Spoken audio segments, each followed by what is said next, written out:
আমার মনে হয় না যেসব কথাগুলো সব সত্যি, কারণ যদি ওরা দিত তাহলে আমার জীবনে তো ইমপ্রুভটা হবে না। এই যে সালমান খান এই দিয়েছে, এমক ওই দিয়েছে, হিমেশ জি এই দিয়েছে।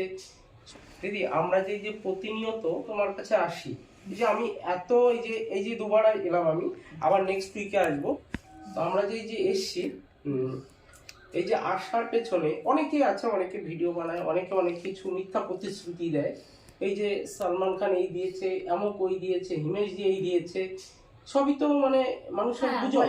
গুজব অবশ্যই। আর এটা কতটা সত্যি তুমি একটু প্রেমিক করে ধরো। আমার মনে হয় না যেসব কথাগুলো সব সত্যি, কারণ যদি ওরা দিত তাহলে আমার জীবনে তো ইমপ্রুভটা হবে না। আমি নিশ্চয়ই এখানে পড়ে থাকবো না। যদি একটা নতুন ঘর বানিয়ে দেয় কোথাও, তবু জানবো না একটা বাড়ি, এখানেই একটা নতুন ঘর বানিয়ে দিতে পারলে তাও জানবো হ্যাঁ দিয়েছে। কেন ওদের নাম তো সেখানে লেখা থাকছে খোদাই করে সেই দিওয়ালে। মানে ঘরটা যে বানিয়েছে, সে ঘরটা বানানোর গায়ে তো লেখা থাকবে নামটা, যে অমুক ব্যক্তি এই ঘরটা বানিয়ে দিয়েছে, বা এই যে জমিটা সে কিনেছিল সে বানিয়েছে। এগুলো তো থাকবে, একটা প্রুফ, একটা সাক্ষী তো থাকবে। সে তুমি কাগজের মাধ্যমে বলো, যে কোনো একটা প্রমাণ থাকবে তো। উটপাট কথা, উঠং পাঠং কথাবার্তা, তাই তো, যে সে দিয়েছে তা দিয়েছে। ওরা এসছে যেমন তোমার কি নাম, সলমান খান, তোমার কি শাহরুখ খান, এরা এসছে, আমার সাথে কথা হয়েছে ওদের, কিন্তু ওরা আমাকে তো কোনো সময় ফেস করেনি।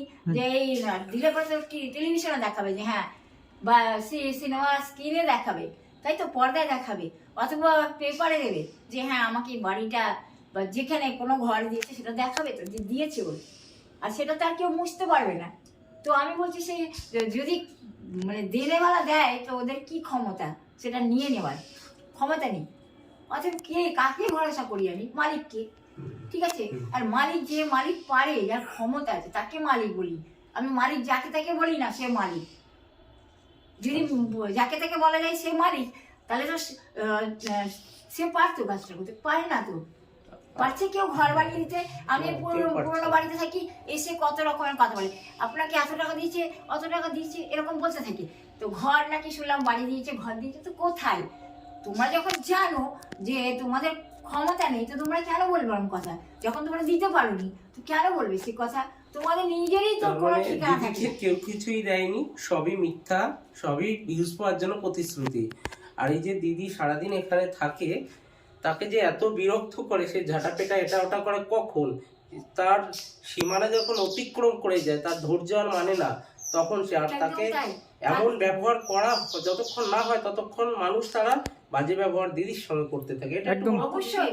আমি সবসময় তাদের ধৈর্য রাখি, আমি আজকের কথা বলছি না, বা এটা তো ধরো 2-3 দিন পরে হট করে আসলো, কথা বললাম, থাকে। কিন্তু যখন নাকি ইউটিউবারদের উৎপাত ছিল প্রচুর, মানে সকাল থেকে শুরু করে তোমার সন্ধে পর্যন্ত, রাত পর্যন্ত সন্ধে হয়ে যেত, রাত পর্যন্ত না, সন্ধে হয়ে যেত। তাহলে তুমি বলো, এবার সারাদিনের মধ্যে দেখা যায় সারাদিনে আমি চা বিস্কিট খেয়ে থাকতাম। যদি খাওয়ার তো, তারপরে যদি কোনো ইউটিউবার আনতো বিরিয়ানি, হয়তো সেই বিরিয়ানিটা খেলাম, তাও সেই রাতে। দুপুরে হয়তো সেই সঙ্গে সঙ্গে এরা বললো খাও, তখন হয়তো তার কথা রাখার জন্য খেলাম। আর যদি নিজে বানিয়ে খেয়েছি সেটা আলাদা ব্যাপার। যখন যেটা বলি, যেমন কালকে এসেছিলাম, বললাম তেল আনতে, সব বলে গেল তেল, কোনো কিছু রান্না করবে তার জন্য তেল দরকার। তো আমি বলেছি তেল আনতে, সে তেল আনি। দুধ আনতে বলেছি, দুধ আনি। আচ্ছা দিদি, তোমাকে আমি বিস্কুট, জল দিয়ে গেলাম, আর কমলা লেবু দিয়ে গেলাম। হ্যাঁ, দুধ আনা হয়নি জানো। আমি তোমাকে কিছু দিয়ে যাচ্ছি, এটা কাছে রাখো, এটা তুমি কিছু কিনে খাবে, ঠিক আছে? আর কিন্তু আমি তোমাকে দুধের কথা বলেছিলাম। আর দুধ তো এখানে পাওয়া যায় না। এরা ভিতর থেকে দিয়ে দেবে, ভিতর থেকে আমি বলেছি নাকি যে দুধটা নিয়ে আসতে, দুধ নিয়ে আসলে পরে দুধটা এনে দিলে কি সুবিধা হয়, চা ফা করে খাই। কোথায় পাওয়া যায়? এই যে এর ভিতর, এই দিকে পাওয়া যায়। ঠিক আছে, আমি দেখছি ওটা। আচ্ছা আচ্ছা, তা যেটা বলছিলাম, তো দিদিকে এসে প্রচন্ড ইউটিউবাররা বিরক্ত করে, তো সুতরাং সেটা তো একদমই ঠিক না। আমাদের রানুদি, সত্যিই জানি রানুদি খুবই ভালো মনের মানুষ, দিদির মতো। মানে দিদি দেখুন, আমরা আসি, দিদি কিন্তু কোনোদিন হয়তো আমাদের বুঝিয়ে বলে যে এই জিনিসটা করো না, হ্যাঁ দিদির কথা শুনি, কেন দিদির কথা ফেলতে তো পারবো না, শুনি। কিন্তু এসে যে বাজে বিহেভিয়ারগুলো যে ইউটিউবাররা যে করে, এটা একদমই তো ঠিক না। উনি একটা মানুষ, ওনার যদি ধৈর্যের কেউ যদি ওনার পরীক্ষা নেয়, একটা মানুষের, দেখুন আমরা যারই হোক না কেন, হ্যাঁ, তো আমরা যদি মানুষের সাথে ভালোবেসে কথা বললাম, সবই করলাম, ঠিক আছে, সেটা কোনো মানে ফ্যাক্টর না। কিন্তু ব্যাপারটা হচ্ছে একটা মানুষের পিছনে লাগা, নিরীহ মানুষের, সেই বা কত সহ্য করবে? তার মনের মধ্যে তো, তার তো একটা মানুষের শরীর, সে তো কোনো না, পশু না, তা সে কত সহ্য করবে একটা মানুষকে যদি যা খুশি করবে বলে তার মানে যা খুশি করার মানে তো দরকার। হ্যাঁ। যে যা খুশি বলে কি, যা খুশি তো সে করতে পারে না, কেউই পারে না। ইউটিউবারদের আমার স্বাগত জানাই, কেননা প্রত্যেকেই যারা রানুদির কাছে আসবে একটু ভালো ব্যবহার করবে, খোঁচাখুচি করো না। আর যার যার সামর্থ্য যতটা, হ্যাঁ, রানুদির পাশে দাঁড়িয়েও তার কোনো চাহিদা নেই যে আমাকে এটা দিতেই হবে, এই ব্যাপারে এটা কোনো চাহিদা নেই। আমি দুবার আসলাম তো, একটা মানুষের সঙ্গে কথা বললে বোঝা যায় তার কোনো চাহিদা নেই, কিছু নেই। তোমরা যে যা পারবে ভালোবেসে দেবে। দেখবে দিদি তোমাদের অনেকই কিছু ইউটিউব করে কামিয়েছো, কারো মিলিয়ন ভিউজ, কেউ বলেছে অ্যাকাউন্টে টাকা দিয়েছে, হ্যান ত্যান, সব মিথ্যা কথা। এগুলো করো না। 500 টাকা দেওয়ার ক্ষমতা হয় না কারোর, তাই না? তুমি একটা মানুষকে দিতে না পারো, তাকে মিথ্যে আশ্বাস দেখিও না কোনোদিন। কেন দেখো, সেটা তো একদমই করা ঠিক না। তোমরা মিলিয়ন কামাও, যতই কামাও, সেই মানুষটাকেও তো কিছু দাও। সেই মানুষটার জন্যই তো আজকে তোমরা এই জায়গায় এসেছো। ওই ছেলেটা ওই যে মালা টালা দিয়ে মাঝে একটু হ্যাঁ, অনেকেই ছিল ওরকম তামাশা করতে, জাস্ট তামাশা। ওরা কি বলে যে অ্যাকাউন্টে টাকা দিয়েছে, এইসব কি দিয়েছে? না, আমাকে কোনো সব মিথ্যে, সব অ্যাকাউন্টে নেই, তার টাকা দেবে কোত্থেকে? তাই অ্যাকাউন্টে টাকা দিয়েছে, এটা ওটা সব মিথ্যে বাহানা, সব শোনা গেল। আরে তুমি জানো, ওই আমাকে আমার ভাই এসেছিল, ভাই তো তার আগে আমাকে একটা এটিএম কার্ড বানিয়ে দিয়ে গেছিল। তো ওটা মানে বাই পোস্ট এসেছিল। হ্যাঁ, আমাকে একজন এসে দিয়েছিল, আমার সিগনেচারও নিল সে এটিএম কার্ড। তারপরে সেই কার্ডটা কি করলো, ওই তখন বলে যে ব্যক্তি সে এসে কার্ড চাইলো, এবং তার মধ্যে কোন ভূত ছিল আমি জানি না। সে যাই হোক, ওই পাড়ায় আমাদের গলিতে, তখন তাকে কাকি বলতাম। তো তার মানে অনেক বয়স, পেশে আমার থেকে অনেক বয়সে বড়, ঠিক আছে, তবুও সে সম্মান হিসাবে কাকি, সে আমার নানিদের বয়সী, মানে আমার মায়ের মাদের বয়সী সে, কিন্তু তবুও তাকে সেই সম্মানের জন্য তাই বলতাম। সেই মারা গেছে, সেই দিনকে কি করেছে, ওই ইউটিউবার বিরিয়ানি নিয়ে আসছে। মানুষ যে পাড়ায় মারা গেছে, সেখানে গিয়ে দেখতে না পাক, কিন্তু সেটা তো বুঝবে যে সেই দিনে কিছু মাংস আনা উচিত না।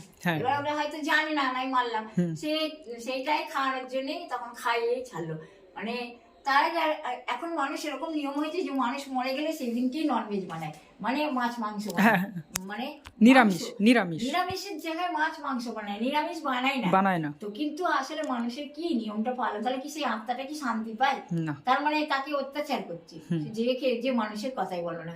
তো পাড়ায় সে মহিলাটা ছিল, সে তো তাদের মা ছিল, তার সে মারা গেছে, সেদিনকে সব মাছ মানে মাংস বানিয়েছে, ঘরে মাংস এনেছে, মাংস। তো ওইসব আসলে কেন বলতো, এইটা হচ্ছে যে জিজাস ক্রাইস্ট, মানে হচ্ছে তোমার যে সর্বশক্তিমান, তার পুত্রকে পাঠিয়েছিল পৃথিবীতে, তাকে কেউ মানেনি। বাইরের দিন ওগুলো তো মানা, বাইবেলের থেকে মানা, যে খাবে না। হ্যাঁ, বৎসরে তোমরা উপোস করবে। মানুষ বিভিন্ন ধর্মের জন্য বিভিন্ন রকমের উপোস করে, ভগবানের উদ্দেশ্যে কোন কোন ব্যাপারে তারা উপোস করে। আর বছরে ওই দিনটা কেউ মানে না, ওই দিন বাইবেলে লেখা, সহচরে লেখা বাইবেল, বছরে উপোস করবে, মানে ননভেজ, মানে বলছে না যে খেয়েও না, সেদিন তোমার নিরামিষ খাবে, মানে মাছ মাংস খাবে না, ননভেজ খাবে না। ওই দিনকে আমি যদি মনে করি যে আমি খাবো না, ও যে খায় না, সম্ভবই না। নাকির মধ্যে তোমার ওই এমন মশলা, মানে মাংস রান্না করবে, আশেপাশে ঘর থেকে প্রতিবেশী বলো, যাদেরই বলো আত্মীয়, তুমি কোনো ব্যক্তি যে সেভাবে উপোস করবে যে খাক আমাদের দরকার নেই, তাও সম্ভব না। ও নাকের মধ্যে গন্ধটা ঢুকে যায়, যখন সে গন্ধটা ঢুকে, তারপরে আর সম্ভব নেই, উপোসটা হলো না। এখন ধর্ম বলে কিচ্ছু নেই, এটাই হচ্ছে কথা। ধর্ম নেই বলে মানুষ পায় না ধর্ম, কারণ মানুষ জাতি কর্ম জানে না ধর্মের। ধর্ম ঠিক আছে, কিন্তু মানুষ মানে না, সেটাই তো বলছি, মানুষ মানে না। তাই তো আমি তোকে, তাই সেই মানে আমি বলছি যে কেন তার একমাত্র পুত্রকে তো পৃথিবীতে পাঠিয়েছিল মানুষ জাতির পাপের জন্য।